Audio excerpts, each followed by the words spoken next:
isn't it wild to think about? When I was 8 years old, I was the little boy in Creepshow with the voodoo doll, and I was getting even with my father for taking away my horror comic books. And you fast forward 30 years, and I wound up writing my own horror comic book, which, ran for, I don't know, 10 years or something. It's still the happiest creative experience of my life. Um, and it's just sometimes you have these moments when adult you've gone full circle, and grown up 40-year-old you or 50-year-old you kind of waves, at 10-year-old you. And that's always kind of magical. I love that.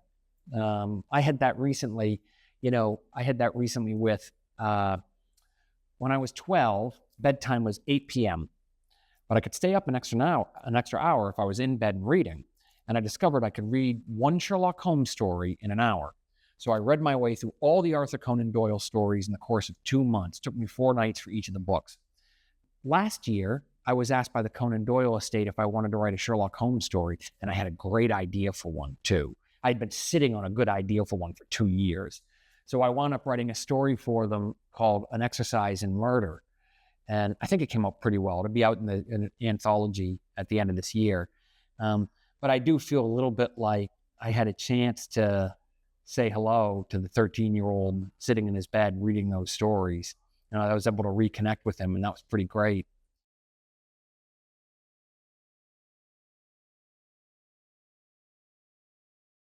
When I was on the set of Creepshow, it was an independent film made in 1981 on a microscopic budget by a film business renegade named George Romero. And child labor laws were very different at that time. And there was no on-set nanny and no on-set teacher. And they hadn't thought through what to do with me while I was on the set. And so they stuck me in a trailer with Tom Savini and let Tom Savini be my babysitter for a week. For those who don't know, Tom Savini is the grandfather of gross out, special makeup effects. I spent a week watching him disfigure movie stars and invent astonishing monsters. And Tom was my first rock star. He had these motorcycle boots and this amazing leather jacket and eyes like Spock. And he was just cool, and I don't think he had any understanding how to talk to a kid. So he just talked to me like I was one of the adults. And he was very relaxed and easy. He had a book of autopsy photos, and I asked if I could see it. And he said, sure, as long as we look at it together. And so we'd look at it, and I'd ask him questions. I wasn't freaked out by it. I was interested, and when I left the set of Creepshow, I was 8 years old, and I knew what I wanted to do. I wanted to be just like Tom Savini. I wanted to murder people in inventive, unexpected ways and come up with unforgettable monsters. And that's actually what I wound up doing. I just wound up doing it on the page instead of with special makeup latex effects. My third novel was adapted into a TV show called Nosferatu. And at one point, there's a bar filled with people full of unusual supernatural powers. And I wanted Tom Savini to be one of the weird supernatural mutants. And I asked if I could write a scene for him. And Jamie O'Brien, who was running the show, said, go for it. So I wrote a 2-page scene for Tom Savini. We stuck it right into the script. He showed up and filmed it, and I hung out with him on the set. Hey, feeling lucky tonight? Let's have a throw. That was actually, I think, the only thing I wrote for Nosferatu was this 1-2-page scene for Tom Savini. But yeah, he's still cool. He's still the coolest guy I've ever met. Except maybe for my dad.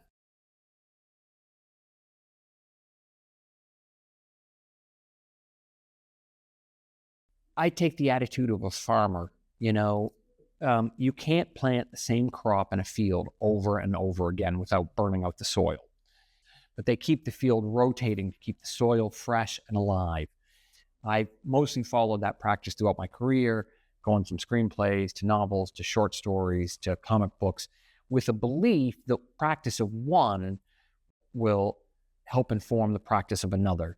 So writing a screenplay is all about action and dialogue. And it's great if you can bring that mentality into writing a novel, because then you can create a cinematic experience on the page, which readers love. Readers they don't want it to feel like homework. They want to see the movie in their head and they want to fly along through the pages. At the same time, you can explore someone's inner life in a novel in a way you can't do in almost any other format. If you work at it, you could bring that psychological depth to characters in a comic book who are literally two-dimensional pictures on a page. But if you can shape them with some psychological nuance, you can elevate the story beyond the typical comic book story of a guy in tights with a cape punching some freak in the face, and so that's one of the reasons why I look for, you want to find the qualities in each form and work that form to the max. But then you can bring some of what you learn in that form to the next thing, even if it's something completely different, even if you're going from a comic book to a novel.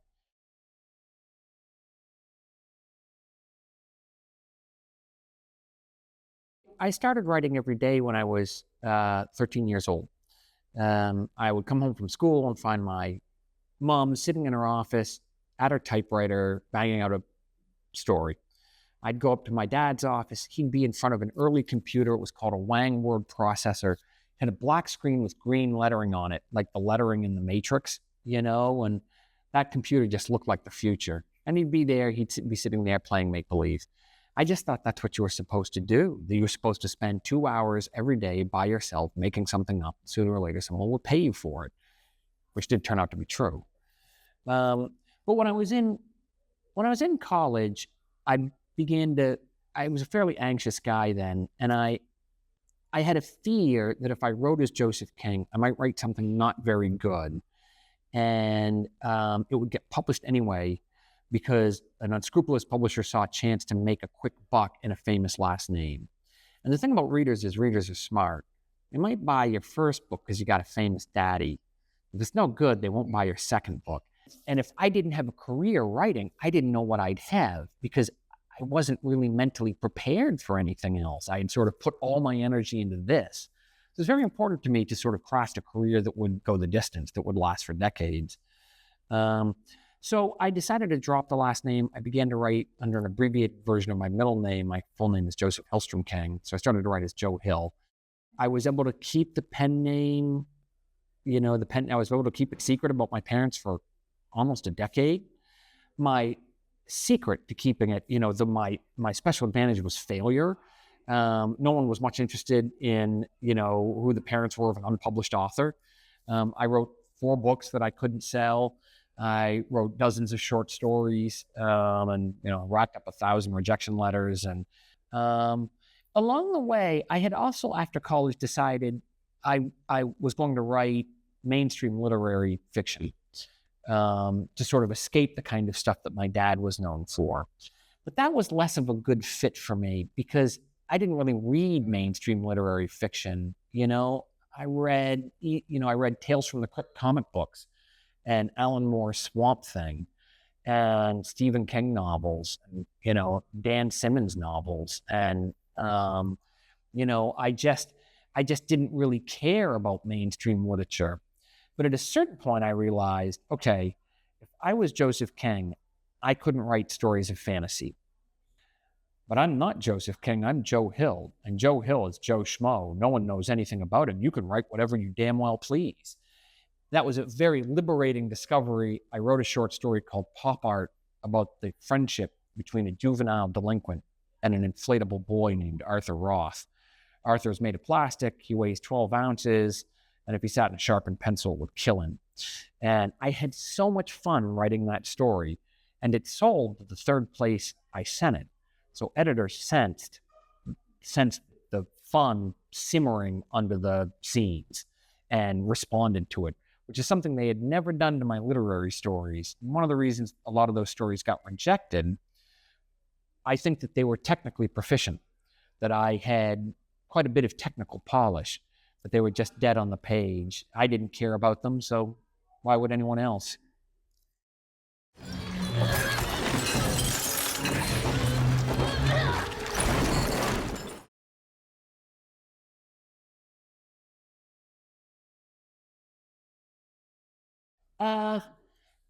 Well, in America, Britain, Europe has Mary Shelley, it has Bram Stoker and Robert Louis Stevenson. America has Poe and it has Richard Matheson and Shirley Jackson.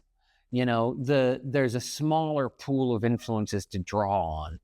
Matheson wrote genre fiction, but it was his prose style was stark, concise, direct, and forceful. More weight, and that's one of the reasons those stories have stuck around.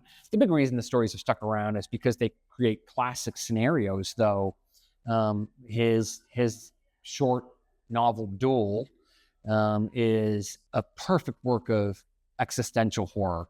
One man on the road being relentlessly menaced by a faceless trucker, and it is man versus machine. Quite literally, the protagonist is named Man, M-A-N-N, which is a little bit on the nose. But that's also why when I wrote Throttle with my dad, we named one of the characters Race Adamson, Adam, son, first man, etc., race, speed, and that's one of two stories I've written with my dad.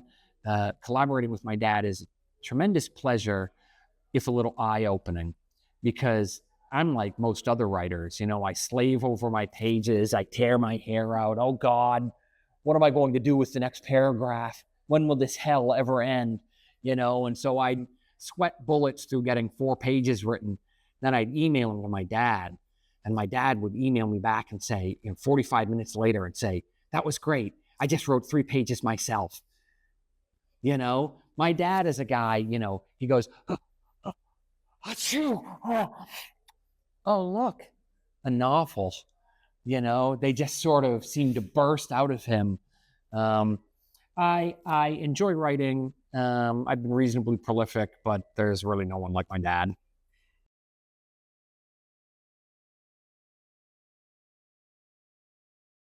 I had a chance to write a continuation of Dracula in my short story, Abraham's Boys. That's a very old story, and it was made into a terrific movie. Titus Welliver starred as Professor Van Helsing. It was filmed on an extremely low budget, came out last year. I don't know if it's been released in Spain. Terrific little picture. It's, it's like they made it for less than $1 million, and it looks like the scenes that take place during daytime look like a John Ford Western. The scenes that take place at night look like an Alfred Hitchcock horror film. Terrific little picture. But I wrote that story when I was still very much a young, struggling writer who couldn't sell a novel to save his life. And I had written a few short stories that had been published in genre magazines and had a few prize nominations. I saw an open call for submissions for a book of stories about Van Helsing. And I thought, I'm getting in that fucking book. So I sat back and thought, well, what can I write about Van Helsing? What would be interesting? The only thing I was sure of was I couldn't set the story in England, because if I did, I would have had Van Helsing running around in the fog, shouting, God save the Queen or something like that, And so I moved the story to America, and I started to think about, what kind of person goes out at night with a hammer and a stake to murder a woman? Remember, what's Van Helsing most famous for? Putting a stake through Lucy's heart midway through Dracula. And he was borderline killing her with all those transfusions. He didn't know anything about blood types, so he's just pumping all this blood into her that was probably destroying her heart. And it began to cross my mind that maybe Van Helsing was a fanatic who enjoyed the hammer and the stake and the moment of, killing something screaming and helpless.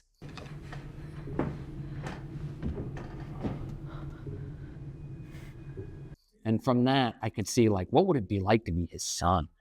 What would it be like if your father was that man? And the whole story sort of wrote itself.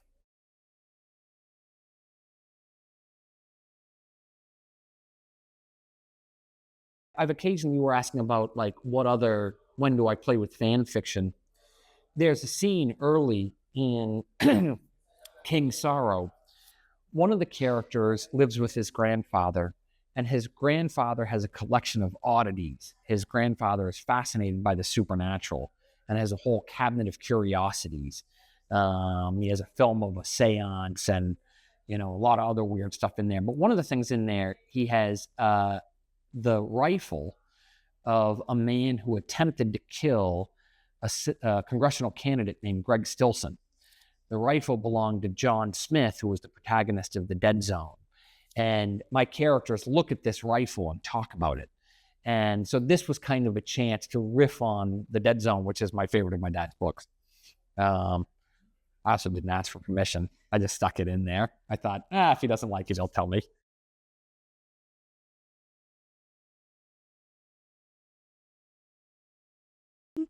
The scariest thing in American life is probably the lone shooter, the deranged man with a gun, which we've seen again and again.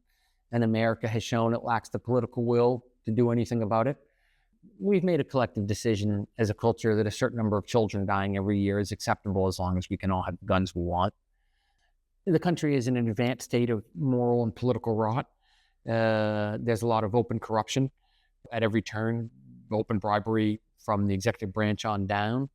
The country has largely been captured, in a form of a corporate hostile takeover by a bunch of amoral libertarian tech bros. You look at the richest people in the world and you think, why did the richest people in the world have to be such amoral dirtbags? So uncharitable, so uncaring, so gross and so narcissistic. But of course, that's how they became the richest people in the world. Their lack of interest in other people, their lack of any charitable impulse, their feeling that all that matters is what they need. That's how they amassed those enormous piles of wealth, which are moral millstones hanging around their necks. Look at Elon Musk. He's the richest man in the world. But what's the most important thing he ever did? It's not launching rockets. It's not making electric cars. The most important thing he ever did was he went to work for Donald Trump and he canceled U.S. aid, health program that America used to help the world's poorest and most desperate people. I don't know if that's what scares me or if it's just what sort of scoops the insides out of me. Sort of scoops the insides out. It all seems kind of dismaying and sad, and it was so avoidable. But no one had the will to stop any of this from happening. That's tearful, isn't it?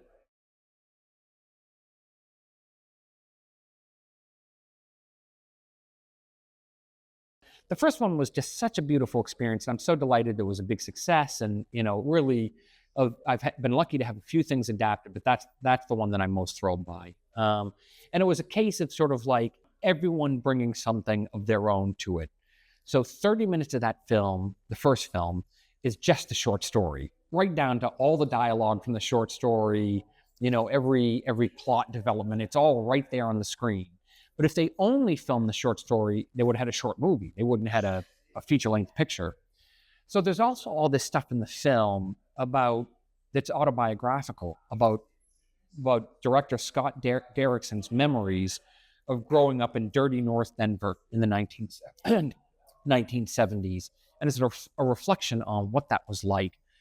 The rampant alcoholism in the neighborhood, some of the brutality at school, the brutality of home life.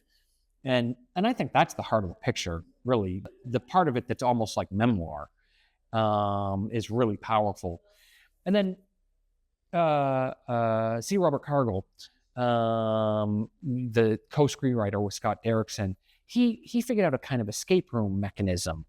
How is Finney going to get out of the basement? He came up with all these ideas for how Finney could kind of, solve one piece of escaping and another piece and how it can all come together at the end. And so, we sort of joke that in some ways, the film is almost like the horror movie version of The Karate Kid with the ghosts that Finney talks to on the phone serving as his mentors to train him for the final battle. They didn't know if they wanted to do a second film. which makes sense because the first film was sort of perfectly contained. But I was talking to him and I said, well, what if the next person to call Finney on the black phone is the grabber? Hello? Is anyone there? What if the grabber calls Finney from beyond the grave? What would happen then? And that was sort of their leaping off point. And then I had another suggestion about we've heard that Finney's mother killed herself. But what if there's more to her suicide than we knew? Is there something we can explore? That feels like a trap door into the next movie. What if we don't really know the story? That was a kind of tossed off thing in the first movie. But what if there's more to it? So those were my two contributions to the, second film. But then C. Robert Cargill and Scott Derrickson just ran with it and, invented their own stuff. And Scott was able to explore some more material about his own childhood. And, it came out really well. It's a lot of fun.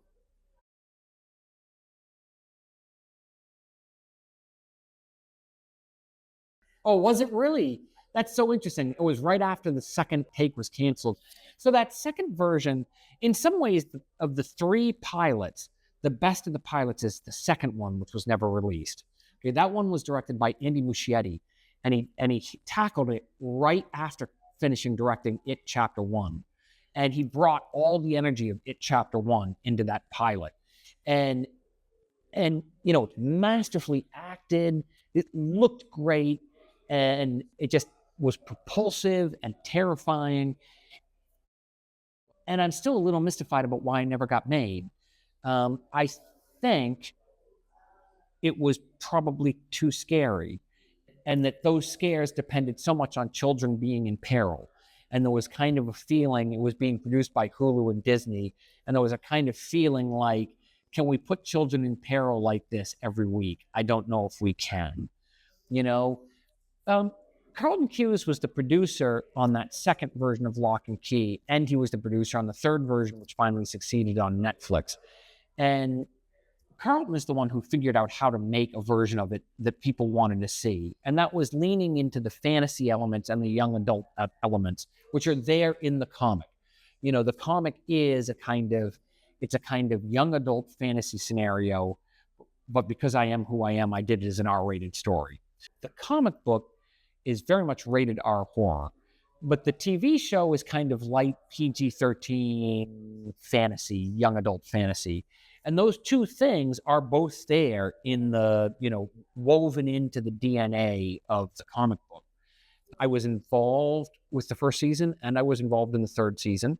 I was aware when I was working on it, the third season had some issues that had to do with the fantasy rules of the keys becoming too complicated.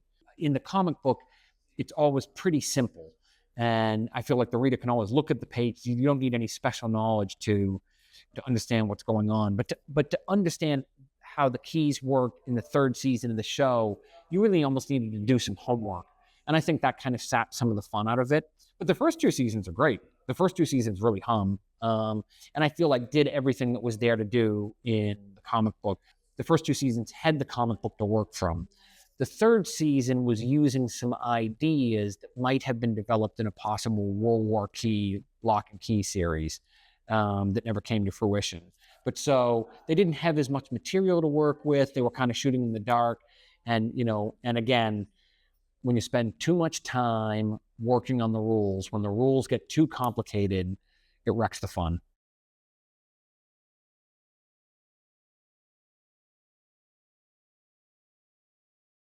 Alex and I have actually talked in the last few years about whether there's a way to do Horns as a TV series, because I think in some ways it would have worked better as TV. I love what Alex did. I think it's a terrific film. There's not really any other picture like it. It's weird. It's a deeply weird film, and that's why it wasn't a hit. But that's also why it's kind of like a cult classic. Why people still, it seems like there's kids of a certain age who grew up in Harry Potter, and then they were like 16 or 17 and they saw Horns and it fucked them up for life. I mean, wouldn't you rather just suck each other off right here? So they still love Horns and think about it a lot. I mean, the only problem with Horns, the one thing that it couldn't quite get over was there's a logical problem at the end of the picture, which is that our hero, Ig Parrish, knows that his friend Lee Tourneau is a sociopath who murdered his girlfriend and who has also tried to burn Ig alive.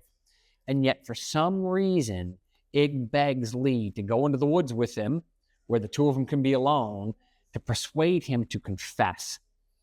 And I think most viewers feel like, isn't Lee just going to try to kill you again? Why are you doing this? This doesn't make sense. It was the first of my works to ever get adapted. And I thought I would mostly keep my mouth shut and just watch and learn. But I did flag it as a concern in the script before the film got made. And when they were making the film, I flagged it again and said, I don't know if this passes the smell test. I don't know if this is really believable. And then when we played it for test audiences and it didn't test so well, most people complained that they didn't buy the ending. And I pitched 2 scenes that would have restored logic to the ending. We needed 3 actors and 2 days to film, and it was just 2 scenes that would have made it all work. We could have used all the stuff we already shot. And we were told that there was no more money, that no one wanted to film those scenes, and there was no way to fix the picture. But I'm still proud of what Alex did and the tremendous performances in it. Juno Temple was great. The film is stacked with terrific performances, a bunch of, great actors who wanted to work with Daniel Radcliffe and, make a really strange picture. And so I'm still really proud of it. I think it looks great. I like the film. I like the film better than the book. Okay. Well, because the movie was fun. And when the book, getting the second book, getting Horns written, was the hardest thing I ever did in my life. When my first book came out, Heart-Shaped Box, I had a lot of experience with failure. I was very used to failure. I understood failure, and I wasn't threatened by it. But then Heart-Shaped Box came out, and it was a huge bestseller. There was much more success than I was prepared for. And I did the traditional American thing to do. I celebrated my success by having a nervous breakdown and getting divorced. And it was very difficult to get the second novel written. I did it eventually. I clawed the book together. And I think there are readers who feel like that's my best book. They like that book of best of all of them. But I've never reread it. I don't like to think about it all that much. I don't really like to think about what those years were like, So, but I don't have any of those bad associations with the film. The film was great. Yeah. So there you go.